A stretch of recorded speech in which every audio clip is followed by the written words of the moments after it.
Turkey, under the amusingly disastrous leadership of Recep Tayyip Erdoğan, has suffered a lot and, to its detriment, continues to fall into a bottomless pit of economic collapse.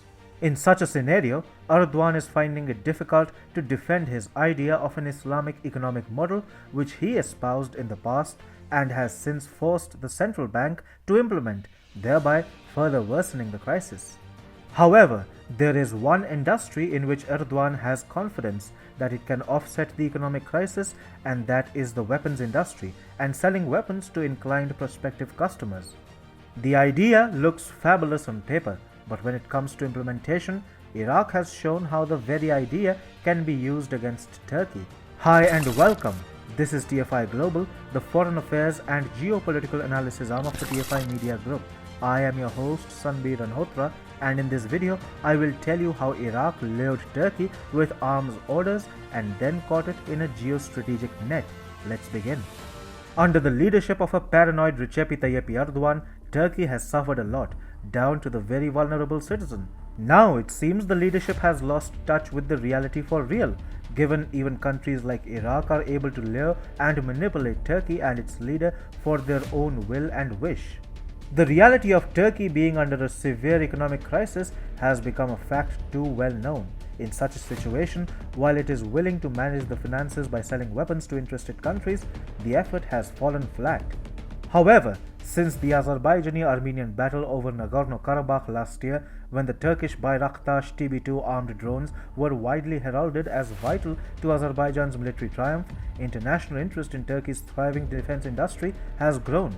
Iraq has lately expressed interest in purchasing the TB2 drones and attack helicopters from Turkey. This brought hope to the wannabe caliph regarding some help with its economy. Baghdad had secured a preliminary agreement with Ankara to buy an undefined number of TB2 drones and had also requested quotes for 12 T-129 ATAC helicopters and 6 Coral electronic warfare systems, according to Iraqi Defense Minister Juma Inad. It was exciting news for Turkey that Iraq, often squeezed between the United States and Iran, was turning to Turkey for military equipment. This could have been Turkey's grand entry into the serious world market of weapons trade. However, Iraq too realized the same and has since been making its own stride to gain maximum, and this has got Turkey in a geostrategic net. According to a Turkish source involved with the talks, the Iraqis initially expressed interest in purchasing Turkish weapons during Akar's January visit to Baghdad, but then brought other issues to the table in subsequent meetings.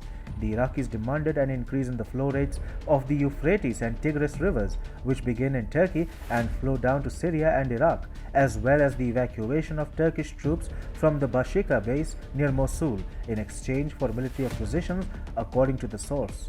The extension of Turkish cross-border military operations against the Kurdistan Workers' Party or PKK, an outlawed armed group that has fought Ankara since 1984 and has long sought refuge in Iraqi Kurdistan's highlands across the border, has irritated Baghdad. Turkish operations have increasingly expanded beyond the border PKK camps. Although Baghdad has expressed opposition to the operations, it is fully aware that it will not be able to sway Ankara on this matter and has not made it a condition. Nonetheless, any concessions from Turkey on the water problem in the midst of Iraq's water shortages and its military deployment in Bashika would earn Baghdad plenty of brownie points in domestic politics. However, this will also make Turkey's southern borders vulnerable in the eyes of Ankara's domestic population. These developments have caught an already scared and vulnerable Turkey in a geostrategic whirlwind which will further strain the country.